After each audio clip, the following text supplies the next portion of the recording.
Hello အားလုံးပဲမင်္ဂလာပါဒီနေ့မှာကျွန်တော်တို့နှုတ်ပတ်တော်နည်းငယ်နဲ့ပြန်လည်ပြီးတော့မှခွန်အားယူကြရအောင်လို့ဒီနေ့ကျွန်မယူဆောင်ပါတယ်နှုတ်ပတ်တော်ကောင်းစဉ်ကတော့ခရစ်တော်ထဲ၌အမြင့်တည်ခြင်းဆိုတဲ့အရာဖြစ်ပါတယ်လို့ကျွန်တော်တို့ဒီနေ့နှုတ်ပတ်တော်ကိုကျွန်တော်တို့အရင်ဆုံးဖတ်ချင်ပါတယ်ယေရမိအခန်းကြီး19အငယ်9ကနေ10ထာဝရဘုရားမိန့်တော်မူသည်ကလူကိုကိုးစား၍လူတော်ဝါကိုအမိပြုသဖြင့်စိတ်လုံးထဲ၌ထာဝရဘုရားထံတော်မှထွက်သွားသောသူသည်ကျိန်အပ်သောသူဖြစ်၏ထိုသူသည်တွင်ပြင်၌ရှိသောတစ်ပင်6ကဲ့သို့ဖြစ်၍ကောင်းကျိုးယောက်ျားကိုမသိရ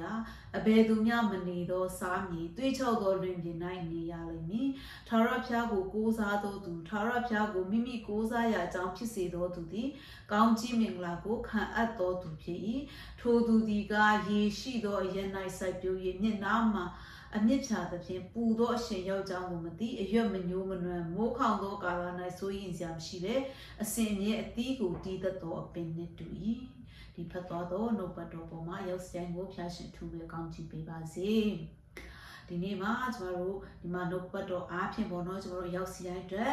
ခွန်အားဖြင့်ပဲလို့ကျွန်မအထူးပဲယုံကြည်ပါတယ်ကျွန်မကိုယ်တိုင်လည်းခွန်အားရတဲ့အရာလေးတွေကိုပေါ့နော်အတူလေးပေါ့နော်အများကြီးဆိုလည်းကျွန်တော်တို့မမီရတာပေါ့နော်နှလုံးသွင်းရတာ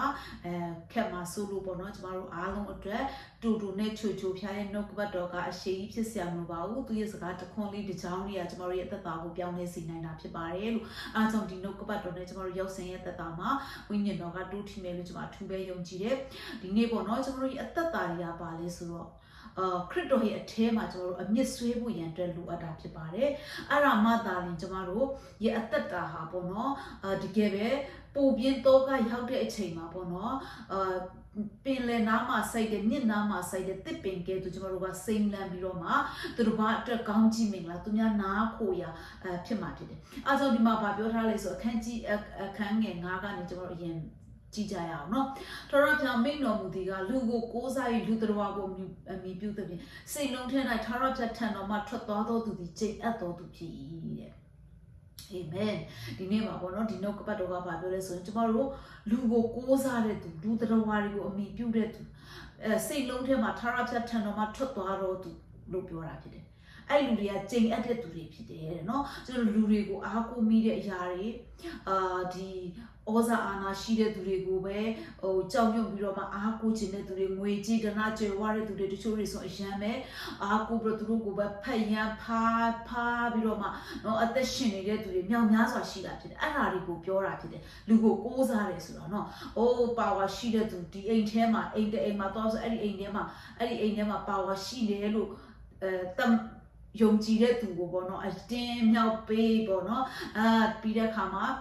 ဖျားကြောင်အသိတော်တစ်ခုမှဆိုလဲအဲ့လိုပဲပါဝါရှိတယ်လို့ထင်တဲ့သူတွေကိုပဲတခါတဲ့အာရပါရမြောက်ပေးပြီးတော့မှခေါ်ပေါ့နော်ကျန်တဲ့သူတွေကြတော့အရေးမဆိုင်တယ်လို့အဲ့လိုပုံစံမျိုးဒါလူကိုအမိပြုတ်တယ်လို့ဖြစ်တယ်ပေါ့နော်လူကိုကိုးစားတယ်ကိုယ့်ရဲ့ဒီလူအဖြစ်ငါအကျိုးမြတ်ဘယ်လိုရနိုင်မလဲဒီလူအဖြစ်ငါဘယ်လောက်ထိကောင်းချီးရနိုင်မလဲဆိုတဲ့လူတွေကိုပဲပေါ့နော်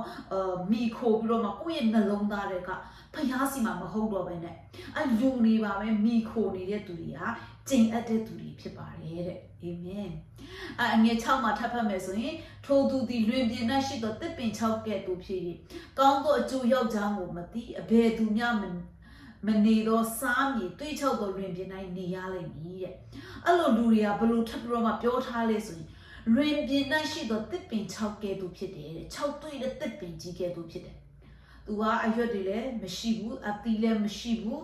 စိမ့်လန်းဆိုပြခြင်းလည်းမရှိဘူး6တွေးနေတာဖြစ်တယ်အဲ့မှာကောင်းကျိုးယောက်ျားကိုမသိရတဲ့ကောင်းတဲ့အချိန်ရောက်တဲ့အကြောင်းကောင်းတဲ့အချိန်ဖြစ်နေတဲ့ဆိုတဲ့အကြောင်းကိုလည်းသူတို့ကမသိရဘူးပြီးတဲ့အခါမှာစားမည်အဘယ်သူမျှမနေသောစားမည်တွေးချောက်သောလွင်ပြင်၌နေရလိမ့်မည်တဲ့ဘယ်သူမျှမနေသောပြောနော်ဘယ်သူမှမနေတဲ့နေရာတွေမှာတွေးချောက်တဲ့နေရာတွေစားမည်တွေလွင်ပြင်တွေမှာနေရမယ်တဲ့နော်အဲ့လိုလူမျိုးလူကိုကိုးစားတဲ့သူဘုရားကိုစိတ်လုံးထဲမှာမထားပဲနဲ့လူတွေကိုပဲနှလုံးသားထဲမှာထားပြီးတော့မှတော့တခါတည်းဆွဲလန်းနေတဲ့သူဥပမာအချိန်ယူသမားတွေပဲဖြစ်ပေါ့နော်ကိုချစ်တဲ့သူကိုပဲနှလုံးသားထဲမှာတစ်ချိန်လုံးဆွဲလန်းနေတယ်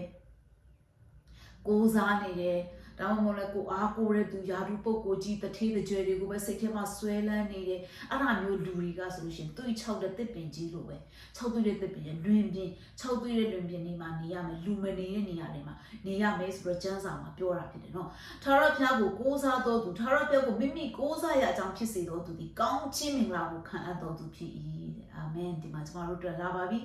ဒီမှာဗာလဲဆိုတော့ထာဝရဘုရားကိုကိုးစားတဲ့သူတဲ့နော်ထာဝရဘုရားကိုမိမိကိုးစားရအကြောင်းဖြစ်စေတဲ့သူကျွန်တော်တို့ကထာဝရဘုရားကိုကိုးစားတဲ့သူတွေဖြစ်ရမယ်ပြီးတဲ့အခါမှာထာဝရဘုရားကိုမိမိကိုးစားရအကြောင်းဖြစ်စေတဲ့သူဖြစ်ရမယ်အဲ့ဒီလူတွေကကောင်းချီးမင်္ဂလာကိုခံအပ်တဲ့သူတွေဖြစ်တယ်တဲ့နော်ဒီနေ့ကျွန်တော်တို့ဘယ်လိုကောင်းချီးခံရမလဲကျွန်တော်ရှာနေတယ်ဆိုဒီနေ့နှုတ်ကပတ်တော်ကကျွန်တော်တို့ကိုအဖြေပေးတာဖြစ်တယ်ကျွန်တော်တို့ဘာလဲဆိုတော့ကျွန်တော်တို့ရဲ့ဘုရားသခင်ထာဝရဘုရားကိုကိုးစားရမှာဖြစ်တယ်သူ့ကိုပဲအားကိုးရမှာဖြစ်တယ်သူ့ကိုမိခိုရမှာဖြစ်တယ်ထာဝရဘုရားကိုမိမိကိုးစားရအကြောင်းဖြစ်စေတော်သူသည်ကောင်းချီးမင်္ဂလာကိုခံအပ်တော်သူဖြစ်၏တဲ့နော်ထာဝရဘုရားကိုကိုယ့်ရဲ့ကိုးစားရအကြောင်းဖြစ်စေတဲ့သူဟာကောင်းချီးမင်္ဂလာကိုခံအပ်တဲ့သူတွေဖြစ်တယ်တဲ့နော်ငယ်8မှာထပ်ပြီးတော့မှဖတ်မယ်ဆိုရင်ထိုသူဒီကယေရှိသောအရ၌စိုက်ရမျက်နာမှာအမြင့်ချသဖြင့်ပူသောအရှင်ယောက်ျားကိုမသိတဲ့အဲ့ဒီလူဟာဆိုလို့ရှိရင်ယေရှိတဲ့ရက်မှာစိုက်ပြိုးတဲ့ရေရှိတဲ့ရက်မှာစိုက်ပြီးတော့မှမျက်နာမှာအမြင့်ဖြာသဖြင့်နဲ့เนาะရေရှိတဲ့ရက်မှာစိုက်ပြီးတော့မှမျက်နာမှာပူသောအရှင်ယောက်ျားကိုမသိအရွက်မညိုးနွမ်းမိုးခေါင်သောကာလ၌စိုးရင်စရာမရှိပဲအစင်နဲ့အတီးကိုတီးတတ်သောပင်နဲ့တူ၏ကျွန်တော်မိုးခေါင်တဲ့အချိန်ကြီးရှိတယ်အဲ့ဒီအချိန်မှာဆိုရင်တစ်ပင်တွေက6တွေ့တယ်အခုဆိုမိုးတွေရွာတဲ့အခါမှာကျွန်တော်တို့ဆိုရင်အမေရမှာစိုက်ပျိုးရေးအယောင်ဝါဒနာပါတာဖြစ်တယ်သူကမိုးရွာပြီဆိုရင်ရမ်းပျော်တာဖြစ်တယ်ဟာမိုးရွာပြီဆိုအပင်တွေလန်းဆန်းလာတော့မယ်ပင်တွေထွားလာတော့မယ်ငါရေလောင်းစရာမလိုတော့ဘူးအများကြီးတော့အပင်တွေအဒီဟိုအဲ့လိုပဲပေါ့နော်ဘယ်လိုခေါ်မလဲဆိုမိုးရွာပြီဆိုရင်လေတကယ်ပဲပေါ့နော်အပင်တွေကခါတဲ့တိတိတတ်ရှင်တန်လာမြက်ပင်တွေရှိတဲ့သူတွေဆိုမြက်တွေဆိုလည်းတိတိတတ်ကြီးထွားလာတယ်ပေါ့နော်အဲကြောင့်လို့ရေရှိတဲ့ရက်မှာအမြင့်ဖြာတော့မှကြီးထွားပြီးတော့စိမ့်လန်းနေသူတို့စိမ့်လန်းနေတယ်နော်ထိုသူဒီကရေရှိတော့ရက်နိုင်ဆိုင်မျက်နာမှာအမြင့်ဖြာတယ်ပူသောအချိန်ရောက်ကြောင်းကိုမသိတဲ့နော်ပူတဲ့အချိန်ရောက်တဲ့အကြောင်းကိုမသိရဘူးအရွက်လည်းမညိုးနွမ်းရဘူးမိုးခေါင်သောကာလမှာလည်းစိုးရင်စရာမရှိဘူးတဲ့အာမင်ဘလောက်ကြီးပဲခေါင်းပါတဲ့ကာလတွေရောက်နေပါစေကျွန်တော်စိုးရင်ဘူးရန်အတွက်မလိုဘူးဖြစ်တယ်ဘာလို့လဲဆိုတော့ကျွန်တော်တို့ကထာဝရဘုရားကိုကိုးစားတဲ့သူတွေဖြစ်တယ်သူ့ကိုကိုးစားတဲ့သူတွေအတွက်ကောင်းချီးမင်္ဂလာကအမြဲတမ်းရှိတာဖြစ်တယ်အာမင်အစဉ်မြဲတီးကိုတီးတတ်သောပင်နဲ့တူ၏တဲ့အမြဲတမ်းကျွန်တော်တို့တွေကအတီးကိုတီးနေတဲ့အပင်ကြီးလိုပဲဖြစ်မယ်6တွေ့တဲ့သူတွေမဖြစ်ဘူးအာမင်ဟာလေလုယာအဲကြောင့်လို့ဒီအသီးတွေသူတစ်ပါးအတွက်ကောင်းခြင်းမင်္ဂလာဖြစ်မှာဖြစ်တယ်သင်ရဲ့အသက်တာမှာဘာအသီးသီးမလဲစိတ်ရှိခြင်းသီးလားယုံကြည်ခြင်းသီးလားကျွန်တော်တို့เนาะ